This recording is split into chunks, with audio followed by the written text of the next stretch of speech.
noite. A palavra está correndo, verdade? Esse é o chamado que Deus nos deu. Isso é o que estamos escutando. A mente de Cristo. Primeira carta aos Coríntios, capítulo 2, verso 16. Temos vindo falando muito sobre a unidade no ministério. Mas hoje é um tema que nunca se falou neste ministério da forma que vai se falar. No passado temos tocado neste tema brevemente com outros enfoques.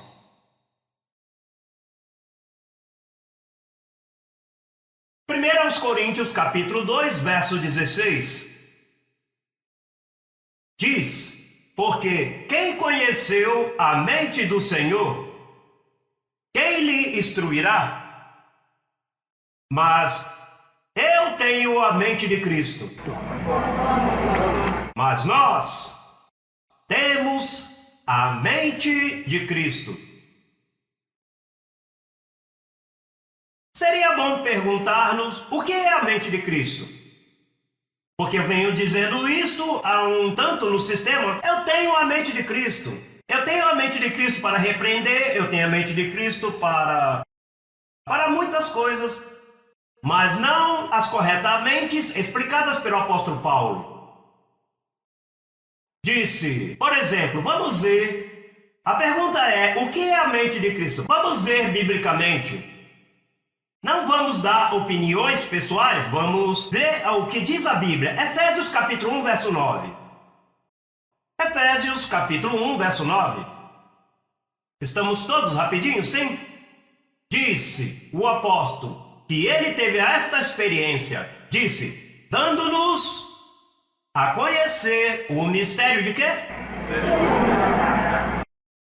O que Paulo está dizendo aqui? Senhor, revela-me tua vontade? O que está dizendo Paulo aqui?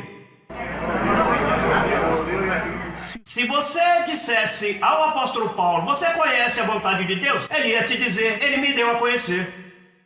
Eu conheço. Em outras palavras, o que pensa Deus no paraíso, eu penso aqui na terra. Eu não tenho que ir ao paraíso para conhecer sua vontade. Ele já me deu a conhecer. Diga, eu conheço a vontade do Senhor. Isso é um mistério.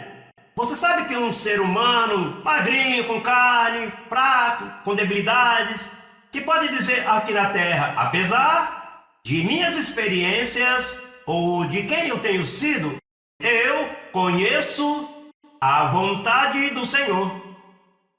Então, se você conhece a vontade do Senhor, isso é parte de quê? Da mente de quê? De Cristo. Por isso é que ele dizia, mas nós temos a mente de Cristo. Por quê? Porque conhecemos sua vontade. No sistema não conhece a vontade do Senhor. Oh, a vontade do Senhor, isso é tremendo. Isso não se dá a conhecer a ninguém.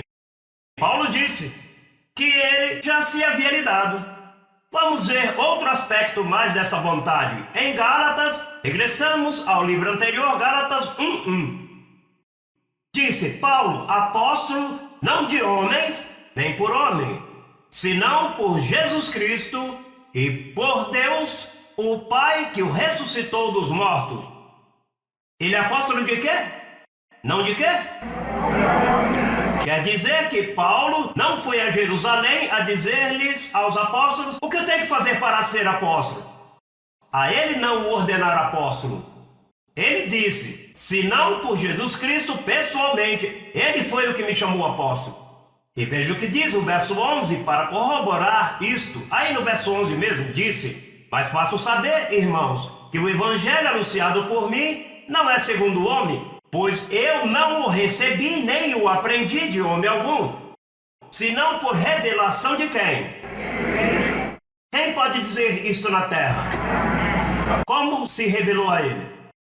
Se recorda que ele disse, conheço um homem em Cristo, não sei se no corpo ou fora do corpo, que subiu ao paraíso e ali ele me comunicou. Pois por isso que ele diz aqui, olha, o evangelho que os demais é outra história, mas o apóstolo, o evangelho que eu prego, eu não recebi nem de Pedro, nem de João, nem de ninguém. Eu não fui a Jerusalém. eu não tive com ninguém. A mim, Jesus Cristo um dia me levou ao paraíso e me disse: Paulo, você é o único que vai conhecer o Evangelho. Então, se você conheces a vontade de Deus e conheces agora o Evangelho de Deus, não é isso parte da mente de Cristo? Ninguém no sistema pode te dizer: eu possuo a mente de Cristo. Ele pode te dizer: eu possuo a mente vazia de Cristo. Eu não sei dizer, não me foi ativado. Eles a têm, mas não está. É como você tem, quando você tem um aparelho telefônico em sua casa e você mantém ali por enfeite e alguém chega e diz: posso fazer uma chamada? Bom, é que está desconectado.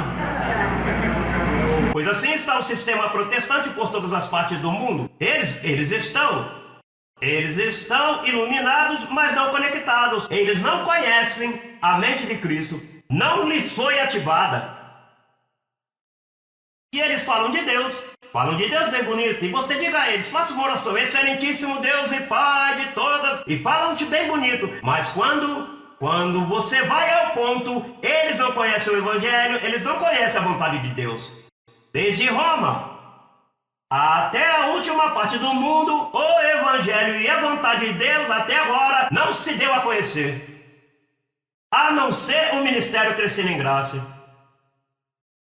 Pode dizer isto. Verdade que é um pouquinho? O problema é que, se isso é verdade, vamos ver outro aspecto mais deste mistério. Vamos passar a Efésios e passemos Efésios, Filipenses, vamos a Colossenses.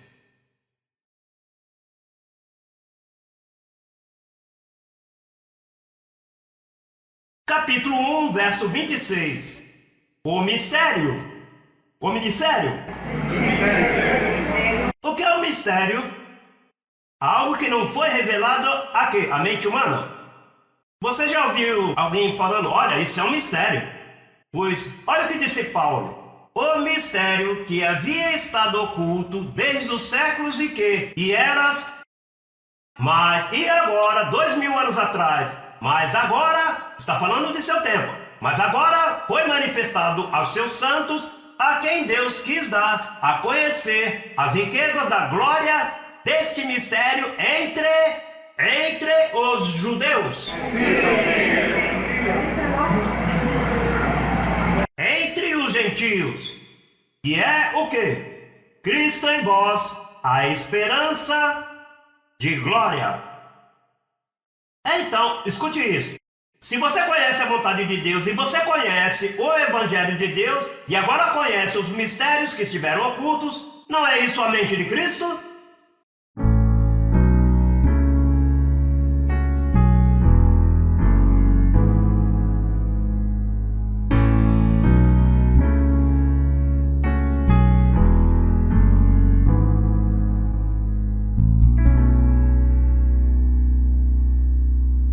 Conheça a ciência de Deus para tratar com o ser humano.